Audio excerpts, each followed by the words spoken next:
बिस्मिल्लाहिर्रहमानिर्रहीम। Clinical foot की video start करते हैं। अच्छा, एक तो वो क्लिनिकल है जो कि केएलएम में फुट के सेक्शन में लिखे हुए हैं, ठीक है, जिसमें फुट की इन्फेक्शन, इंजरीज, नर्व वगैरह आ जाती हैं। और फिर कुछ क्लिनिकल हैं जो कि जॉइंट के सेक्शन में लिखे हुए हैं लेकिन है फुट से रिलेटेड, जैसे कि ये हेलस वेल्गस है, हेमेटोक है, क्लॉटोक है, क्लब फुट वगैरह है, वो भी इंशाल्लाह डिस्कस करेंगे। और फिर वीडियो के एंड में इनमें से जो एग्जामिनेशन पॉइंट ऑफ व्यू से इंपॉर्टेंट क्लिनिकल्स हैं उनकी एक लिस्ट भी डिस्कस करेंगे। तो स्टार्ट करते हैं। पहला क्लिनिकल है हमारे पास प्लांटर फेशियाइटिस का। अच्छा, एक बात हमें रखिएगा, प्लांटर फेशिया और प्लांटर एपोनेरोसिस एक ही चीज़ के दो नाम है, ठीक है। अब होता बेसिकली ये है, जब हम बहुत ज़्यादा रनिंग वगैरह करते हैं और ख़ास तौर पे जब हमने इनअप्रोप्रिएट शूज़ पहने होते हैं तो पाँव की नीचे वाली साइड पे प्लांटर सरफेस पे पेन फील होना शुरू हो जाती है। ख़ास तौर पे जब काफ़ी देर बैठने के बाद इंसान चलना शुरू करता है तो इंसान को काफ़ी पेन फील होती है, ठीक। और थोड़ी देर जब वो चलता रहता है तो ऐसे ऐसे पेन कम होती रहती है। अच्छा, फिर इसी तरह कई दफ़ा जो कैल्केनियस है ना, इसकी एक बोनी प्रोसेस निकल आता है जिसको हम कहते हैं कैल्केनियल स्पर। ये आप देख सकते हैं, एक्सरे में भी उन्होंने शो किया हुआ है कि एक हमें एक्स्ट्रा सी बोन नज़र आ रही है। और इसी तरह से जो डायग्राम है उसमें देख सकते हैं कि वो एक एक्स्ट्रा सी बोन है। जब ये कैल्केनियल स्पर होता है तो फिर ऐसी सूरत हाल में medial side of the foot में भी इंसान को पेन फील होती है, ठीक हो गया। तो ये ऐसा कोई मुश्किल क्लिनिकल नहीं था, बहुत आसान होता है। नेक्स्ट क्लिनिकल की तरफ चलते हैं। कंट्यूजन ऑफ एक्सटेंसिव डेरिटोरियम ब्रेविस, ठीक है, ये उस मसल की डायग्राम है। अब होता ये है कि इन मसल फाइबर्स की और एसोसिएटेड ब्लड वेसल्स की टेयरिंग हो जाती है जिसकी वजह से अंदर ही खून जमा होता है जिसको हम कहते हैं हीमाटोमा, ठीक है। अच्छा, क्लिनिकली ये पता होना बहुत ज़रूरी है कि एक्सटेंसिव डेरिटोरियम ब्रेविस की एग्जैक्ट लोकेशन कौन सी है ताकि हम डिफ्रेंशिएट कर सकें कि ये पाँव की कोई एबनॉर्मल स्वेलिंग है या इस मसल की कंट्यूजन है, ठीक है। या ये डायग्राम देख सकते हैं, ये असल में एक्सटेंसिव डेरिटोरियम ब्रेविस की कंट्यूजन है, लेकिन लगता है ऐसे ही है कि वैसी कोई मोच अगर आई हुई है तो आम बंदा इसको मोच समझता है। लेकिन अगर हमें इस मसल की एग्जैक्ट लोकेशन पता होगी तो हम बता सकेंगे कि ये इस मसल की कंट्यूजन है या कोई नॉर्मल सा एडिमा है, ठीक हो गया। तो नेक्स्ट क्लिनिकल है इन्फेक्शन ऑफ फुट। ये काफ़ी कॉमन क्लिनिकल है, खासतौर पे उन लोगों में जो कि नंगे पाँव फिरते हैं। होता यही है कि पाँव का कोई जख्म वगैरह होता है जिसको हम इग्नोर कर देते हैं तो वो एक काफ़ी डीप इन्फेक्शन बन जाता है। ये इन्फेक्शन रहती है अलबत्ता पाँव के किसी एक कंपार्टमेंट के अंदर ही है। आपको पता है पाँव के अंदर मुख्तलिफ कंपार्टमेंट्स मसले वगैरह बन रही थी, तो ये एक कंपार्टमेंट के अंदर इन्फेक्शन फैल जाती है, ठीक है। जब इन्फेक्शन फैल जाती है तो उसको रिमूव करने के लिए हमें कोई ना कोई सर्जिकल इंसिजन, सर्जिकल ड्रेनेज वगैरह करनी पड़ती है। अच्छा, सर्जिकल इंसिजन के लिए उन्होंने बताया हुआ है जो सबसे अप्रोप्रिएट जगह है वो आमतौर पे एबडक्टर हेलोसिस के थोड़ा सा सुपीरियर हम इंसिजन करते हैं और यहाँ से हम इन्फेक्शन को रिमूव करते हैं। तो नेक्स्ट तरीके की तरफ चलते हैं। सूरल नर्व ग्राफ्ट। अच्छा, सूरल नर्व जो है ना, ये खास मसल्स वगैरह को सप्लाई नहीं करती, सिर्फ कुछ एरिया की स्किन को सप्लाई करती है। ये डायग्राम में आप देख सकते हैं, जो रेड वाला एरिया ना, यहाँ पे ये कुटेनियस इनोवेशन दे रही होती है, तो इसलिए इसको हम ग्राफ्ट कर सकते हैं। और सर्जन को ये मिल भी आराम से जाती है कि स्मॉल सेफनेस वेन के रिलेशन में आमतौर पर आराम से मिल जाती है, तो इसको हम आराम से ग्राफ्ट कर लेते हैं, ठीक है जी। तो नेक्स्ट क्लिनिकल आता है anesthetic block of superficial fibular nerve. ये जो नर्व है ये दो ब्रांचेस में डिवाइड होती है और काफ़ी सुपरफिशियल होती है, ठीक है, यानी पतले लोगों में तो ये नज़र भी आती है या एटलीस्ट फील हो जाती है। तो इसलिए अगर हमने एनेस्थीसिया का इंजेक्शन लगाना हो तो हम आराम से इस नर्व के करीब इंजेक्शन लगाते हैं जिसकी वजह से सारा डॉर्सम ऑफ द फुट, पाँव की जो ऊपर वाली जगह है वो सुन हो जाती है, एनेस्थाइज हो जाती है। आप डायग्राम में देखते हैं जो सारी ग्रे वाली जगह ना, इस सारी को सुपरफिशियल फिब्युलर नर्व सप्लाई कर रही होती है, तो ये वाली सारी जगह सुन हो जाती है। सिर्फ थोड़ी सी जगह है जो आपको येलो कलर में या रेड कलर में नज़र आ रही है जो कि इस नर्व को एनेस्थाइज करने की वजह से सुननी होगी। तो हमने डॉर्सम ऑफ द फुट में अगर कोई सुपरफिशियल सर्जरी करनी हो तो हम आराम से इस नर्व के करीब इंजेक्शन लगाते हैं और हम अपनी सर्जरी कर पाते हैं। बड़ा सूटेबल है ये हमारे लिए।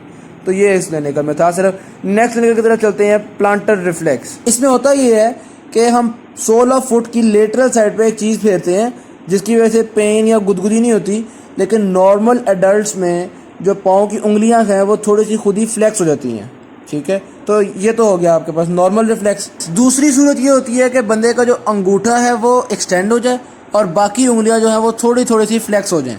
इसको हम कहते हैं बेबिंस्की साइन। एक तो ये बेबिंस्की साइन छोटे बच्चों में होता है क्योंकि उनकी नर्व्स वगैरह प्रॉपर्ली डेवलप नहीं हुई होती, और अगर किसी बड़े में ये बेबिंस्की साइन देखने को मिल रहा है तो इसका मतलब है उनकी कोई ना कोई ब्रेन इंजरी या कोई ना कोई सेरेब्रल डिफेक्ट ज़रूर है, ठीक है।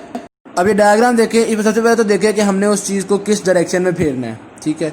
जो बंदा नॉर्मल होगा उसके अंदर उंगलियां जो है वो सारी थोड़ी थोड़ी सी फ्लैक्स हो जाएंगी, और जिस बंदे के अंदर कोई एबनॉर्मेलिटी है या अगर छोटा बच्चा है तो उसके अंदर बेबिंस्की साइन देखने को मिलेगा और वो राइट मोस्ट डायग्राम आप देख सकते हैं, इस तरह की सूरत हाल होगी। मज़ीद बेहतर समझने के लिए ये वीडियो देखें। ये नॉर्मल बंदा है तो इसकी उंगलियाँ थोड़ी थोड़ी सी फ्लैक्स हुई, और जिसके अंदर बेबिंस्की साइन है अब उसको नोट कीजिएगा, ये कुछ इस तरह से फिंगर्स हो जाएंगी, ठीक हो गया। तो I hope so Babinski sign या बेबिंस्की रिफ्लेक्स अच्छा समझ में आ गया होगा। नेक्स्ट क्लिनिकल की तरफ चलते हैं, मीडियल प्लांटर नर्व इंट्रैपमेंट। इसको जॉगर्स फुट भी कहते हैं क्योंकि ज़्यादा ये भागने कूदने की वजह से होती है।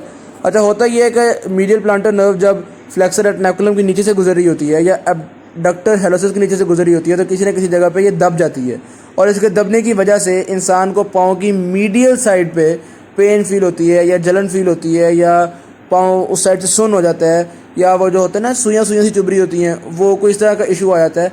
तो ये एक बड़ा सिंपल सा क्लिनिकल था, कोई इसमें अच्छा कॉम्प्लेक्स चीज़ नहीं थी। नेक्स्ट क्लिनिकल की तरफ चलते हैं जनाब। Palpitation of dorsalis pedis pulse. इस पल्स को फील करने के लिए हम पाँव को हल्का सा डॉर्सिफ्लेक्स करवाते हैं, और फिर ये डॉर्सैलिस पेडिस आर्टरी जो है ये एक्सटेंसर रेटिकुलम से एक्सटेंसर हेलोसिस लॉन्गस के लेटरल बॉर्डर वाली साइड पर जा रही होती है। तो इस जगह पे हम उंगली को रख के इस पल्स को फील करते हैं। अब अगर ये पल्स फील नहीं हो रही तो इसका मतलब है कि कोई वैस्कुलर इनसफिशिएंसी है, ब्लड वेसल्स के अंदर कोई ना कोई गड़बड़ है। अच्छा, वैसे वो बता रहे हैं कि जब एक्यूट आर्टीरियल ऑक्लूजन होती हैं, यानी ब्लड वेसल के अंदर कोई ऑक्लूजन होती है, तो कौन कौन से मसले पेश आते हैं। एक तो हमने देखा कि पल्स फील नहीं होती, दूसरा पेन होती है, तीसरा पैलर यानी कि पीली जो जर्द हो जाती है जगह, चौथा पैरेस्थीजिया वो जो सुइयाँ सी फील होती है ना वो हो जाता है इंसान को, और पैरालिसिस यानी कुछ जगह इंसान मूव नहीं कर पा रहा होता, कोई मसल पैरालाइज हो जाते हैं। तो ये इश्यूज़ हैं जो कि आते हैं अगर हमारी आर्टरीज के अंदर कोई ना कोई ऑक्लूजन वगैरह है तो। अच्छा, अगर ये पल्स फील नहीं हो रही तो ज़रूरी नहीं है कि कोई ना कोई ऑक्लूजन ही है, कुछ लोगों के अंदर वैसे ही कॉन्जेनिटली ये पल्स फील नहीं हो रही होती, और वो दोनों पाँव में फील नहीं हो रही होती। ठीक हो गया। नेक्स्ट लिंक की तरफ चलते हैं। Hemorrhaging wounds of sole of foot. सीधी सी बात है कि सोल ऑफ फुट में चूँकि आपके पास डीप प्लांटर आर्च होती है, तो अगर यहाँ पे कुछ ज़ख्म वगैरह हो जाए तो उससे काफ़ी ज़्यादा ब्लीडिंग होती है। ज़ाहिर बात है आर्टरीज़ के नॉस्टोमोसिस वगैरह हैं तो काफ़ी आर्टीरियल ब्लड आ रहा है, ब्लीडिंग काफ़ी ज़्यादा होती है, खून बड़ी मुश्किल से रुकता है। कोई इसमें ऐसा कॉम्प्लेक्स चीज़ नहीं थी। अगले क्लिक की तरफ चलते हैं जनाब। लिम्फेडेनोपैथी। सिंपल सी चीज़ है कि पाँव की कोई इन्फेक्शन वगैरह जो होती है वो जब स्प्रेड होती है तो उसकी वजह से पोप्लिटियल लिम्फ नोड्स और इंग्वानल लिम्फ नोड्स जब वो इलाज हो सकते हैं। ठीक हो गया। अच्छा, अब दो तीन बातें हैं, ज़रा देखिएगा। पहली बात तो बता रहे हैं कि लेटरल साइड ऑफ फुट की इन्फेक्शन की वजह से पहले पोप्लिटियल लिम्फ नोड इलाज होते हैं और फिर इंग्वानल लिम्फ नोड्स भी इलाज हो जाते हैं। ठीक, पहली बात ये हो गई। दूसरी बात ये है कि अगर medial side of the foot या medial side of the leg के अंदर आपके पास इन्फेक्शन हो तो उससे कई दफ़ा ये होता है कि पोप्लिटियल लिम्फ नोड इलाज नहीं होता बल्कि डायरेक्ट इंग्वानल लिम्फ नोड इलाज हो जाता है। ठीक हो गया। तो इसमें भी ऐसा कोई डिफिकल्टी नहीं। और तीसरी बात ये है कि ज़रूरी नहीं है कि लेग या फुट की इन्फेक्शन ही हो, ये कुछ और पार्ट्स जैसा कि vulva, पीनस, scrotum, perineum, gluteal region वगैरह की इन्फेक्शन या ट्यूमर की वजह से भी ये वाले लिम्फ नोड्स इलाज हो सकते हैं। तो कोई ऐसी डिफिकल्ट चीज़ भी नहीं थी इसके अंदर। आगे चलते हैं जनाब अब दूसरी टाइप के क्लिनिकल्स की तरफ जिनमें हमारे पास पाँव की डिफॉर्मिटीज़ वगैरह है। तो इस तरह के 5 क्लिनिकल्स हैं हमारे पास। स्टार्ट करते हैं हेलक्स वेल्गस। हेलक्स वेल्गस में बेसिकली जो पाँव का अंगूठा होता है वो लेटरल साइड पे बेंड कर जाता है। ठीक है, लेटरल साइड पे मूव कर जाता है, यानी उंगलियों वाली साइड पे चला जाता है। इसको हम ग्रेटर टो की लेटरल डेविएशन भी कहते हैं। ठीक है।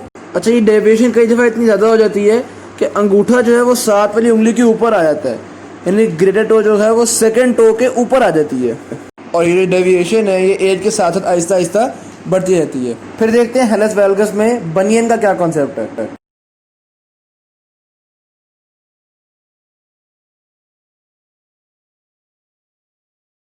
अच्छा, ये समझाने के लिए डायग्राम बनाई है।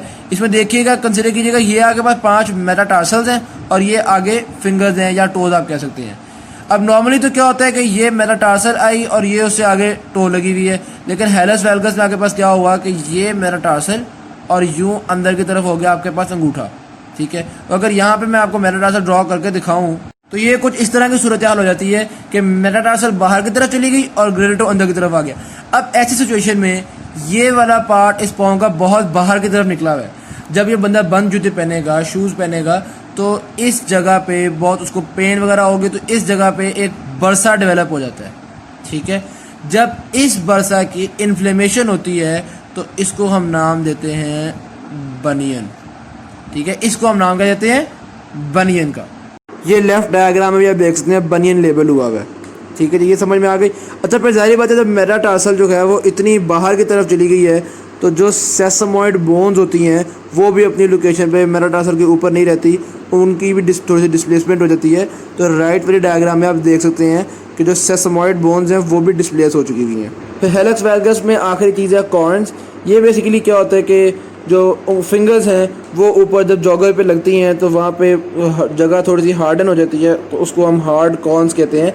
जैसे कि आप डायग्राम में देखते हैं हार्ड कॉन्स लेबल हुई हुई हैं। ठीक हो गया, तो ये हमारा इंतहाई इंपॉर्टेंट क्लिनिकल हेलिक्स वैल्गस कंप्लीट हुआ। नेक्स्ट क्लिनिकल है हैमर-टो। हैमर-टो और क्लॉ-टो बड़े सिमिलर से हैं। मैं आपको ये बोर्ड पे एक्सप्लेन करता हूँ पहले। अच्छा, ये मैंने फुट का एक साइड व्यू शो किया हुआ है। इसको मजीद सिंपल शो करने के लिए मैं कहता हूँ जी, ये हमारे पास मेटाटार्सल, ये पहला फेलेंज, ये दूसरा फेलेंज, ये तीसरा फेलेंज। ठीक होगा, इस तरह से कर सकते हैं ना शो। अब ये चीज़ मैंने यहाँ पे शो की हुई है, ये देखिएगा, ये तो नॉर्मल फुट हो गया, इसके अंदर ये आपके पास फेलेंजेस हो गए। ठीक, हैमर-टो में क्या होता है, पहला ये जो मेटाटार्सोफेरेंजियल जॉइंट है ये आप देख सकते हैं एक्सटेंड हुआ है, दूसरा जॉइंट फ्लेक्स हुआ है और तीसरा जॉइंट दोबारा एक्सटेंड हुआ है। हम कहते हैं एक्सटेंड फ्लेक्स एक्सटेंड, तो ये तो हो गया आपके पास हैमर-टो। ठीक है, जबकि क्लॉ-टो में पहला जॉइंट एक्सटेंड हुआ है और बाकी दोनों जॉइंट फ्लेक्स हुए हैं। हम कह सकते हैं एक्सटेंड फ्लेक्स फ्लेक्स। ठीक, तो बहुत सिमिलर चीज़ें हैं हैमर-टो और क्लॉ-टो। दोनों में पहला जॉइंट एक्सटेंड हुआ है, दोनों में दूसरा जॉइंट फ्लेक्स हुआ है, बस क्लॉ-टो में तीसरा जॉइंट भी फ्लेक्स होगा और हैमर-टो में तीसरा जॉइंट एक्सटेंड हुआ है। तो इतना डिफरेंस है, बहुत सिंपल चीज़ें। अच्छा, इन दोनों में कैलोसिटीज फॉर्म होती है। कैलोसिटी बेसिकली क्या होती है, ये वाली जगह ना जो उंगली की ऊपर निकली हुई जगह, ये वाली जगह, ये जब जॉगर्स को लगती है, शूज़ को लगती है, तो यहाँ पे हार्डनिंग हो जाती है। उस हार्डनिंग को हम नाम देते हैं कैलोसिटीज। ठीक हो गया जी। अब आप ये डायग्राम भी देख सकते हैं हैमर-टो की, और ये KLM के अंदर हैमर-टो और क्लॉ-टो दोनों की डायग्राम उन्होंने दिखाई हुई है। बड़ी सिमिलर सी चीज़ें हैं। ठीक है जी, तो क्लॉ-टो का क्लिनिकल भी हमारा साथ ही कंप्लीट हो गया हैमर-टो के साथ ही। तो अब हम अगले क्लिनिकल की तरफ चलते हैं। फ्लैट फुट काफ़ी इंपॉर्टेंट क्लिनिकल है, इसका दूसरा नाम पेस प्लानस भी है। फ्लैट फुट का मतलब ये है कि पाँव के अंदर जो आर्चेज होती हैं वो ना हो, तो हम कहते हैं ये फ्लैट फीट है। अच्छा, शुरू में बेबीज़ की तो वैसे ही थोड़े फ्लैट फीट ही होते हैं, क्योंकि उनकी सबकुटेनियस फैट की लेयर ही इतनी होती है कि वो पाँव में फ्लैट लग रहे होते हैं। लेकिन जैसे जैसे उसकी एज बढ़ती है ये फैट की लेयर कम होती है और आहिस्ता आहिस्ता वो आर्चेज नजर आना शुरू हो जाती हैं। अब फ्लैट फुट की दो टाइप्स होती हैं, एक फ्लेक्सिबल और एक रिजिड। फ्लेक्सिबल आमतौर पे बच्चों में होता है। इसमें होता ये है कि जब वो बैठा हुआ है तब तक तो उसके पाँव में प्रॉपर आर्चेस वगैरह होती हैं, लेकिन जब वो खड़ा होता है, पाँव पे वज़न डालता है, तो उसकी पाँव की आर्चेस ख़त्म हो जाती हैं। इसकी प्रॉब्लली वजह यही होती है कि उसके जो लिगामेंट्स हैं वो भी थोड़े वीक हैं, वो वज़न को बर्दाश्त नहीं कर पाते, और जैसे जैसे एज बढ़ेगी, वो बड़ा होगा, तो उसके लिगामेंट स्ट्रॉन्ग हो जाएंगे और उसका पाँव ठीक हो जाएगा। दूसरी टाइप है रिजिड फ्लैट फुट, यानी जब इंसान बैठा होता है तब भी उसके पाँव में आर्चेस वगैरह नहीं होती। तो अगर ये किसी को बचपन से है तो फिर इसका मतलब है उसकी कुछ बोन डिफॉर्मिटीज़ हैं, कुछ बोन्स की शेप प्रॉपर नहीं है, जिसकी वजह से उसका फ्लैट फीट है। और अगर बचपन से नहीं है तो कई दफ़ा ये एक्वायर्ड भी होता है कि कोई मसल्स वगैरह में ख़राबी आ गई है, या बाद में कोई ऐसा इशू आ गया है कि पहले बचपन में तो उसके पाँव ठीक थे लेकिन अब वो फ्लैट फीट हो गए, ऐसा भी होता है। तो आखिरी क्लिनिकल की तरफ चलते हैं, और वो है क्लब फुट। इसकी काफ़ी सारी टाइप्स हैं और सारे टाइप्स ही कंजेनिटल हैं, यानी बाय बर्थ इशू होता है। इनमें से जो सबसे कॉमन टाइप है टेलीपीज इक्विनोवेरस, ये हर 1000 में से 2 बच्चों को होती है, और ये मेल्स के अंदर ज़्यादा कॉमन होती है एज़ कम्पेयर टू फीमेल्स। ठीक है जी। होता है इसमें यह है कि पाँव जो होता है वो इन्वर्टेड होता है और एंकल प्लांटर फ्लेक्स होती है, पाँव थोड़ा अंदर की तरफ मुड़ा होता है। आप डायग्राम में देख सकते हैं जिस तरह से शो किया हुआ है। ठीक है, तो इसमें जो फुट की पोजीशन है वो हॉर्स के हूफ जैसी हो जाती है। तो चूंकि पेशेंट अपनी हील और सोल वगैरह नीचे नहीं लगा पा रहा होता, तो lateral side of the foot पे बॉडी का वजन डालना पड़ रहा होता है, जिसकी वजह से ये पेनफुल होता है। और भी उसके अलावा टेंडन्स खिंच रहे होते हैं, मसल्स खिंच रहे होते हैं, उनकी टाइटनेस वगैरह होती है, तो ये सारे इश्यूज़ इसके अंदर फेस करने पड़ रहे होते हैं। अच्छा, आधे पेशेंट्स में ये प्रॉब्लम सिर्फ एक पाँव में होता है और आधे पेशेंट्स में दोनों पाँव में ये प्रॉब्लम आ रहा होता है। ठीक है जी, तो यहाँ पे क्लिनिकल्स हमारे ख़त्म होते हैं। अब हम डिस्कस कर लेते हैं इनमें से इंपॉर्टेंट कौन कौन से क्लिनिकल्स थे।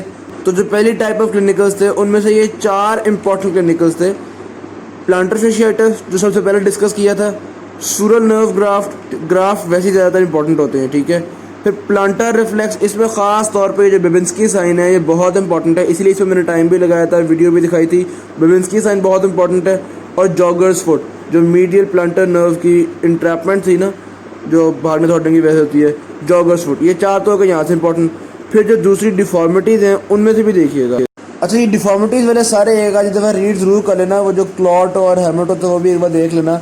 बाकी फ्लैट फुट बहुत इंपॉर्टेंट है, बहुत ज़्यादा ही इंपॉर्टेंट है, और क्लब फुट बहुत इंपॉर्टेंट है। अच्छा, क्लब फुट की ना फर्दर टाइप्स होती हैं जो आती भी हैं, जो इंपॉर्टेंट भी हैं, लेकिन उनका केएलएम में जिक्र नहीं है, मैं वो आपको दिखा देता हूँ।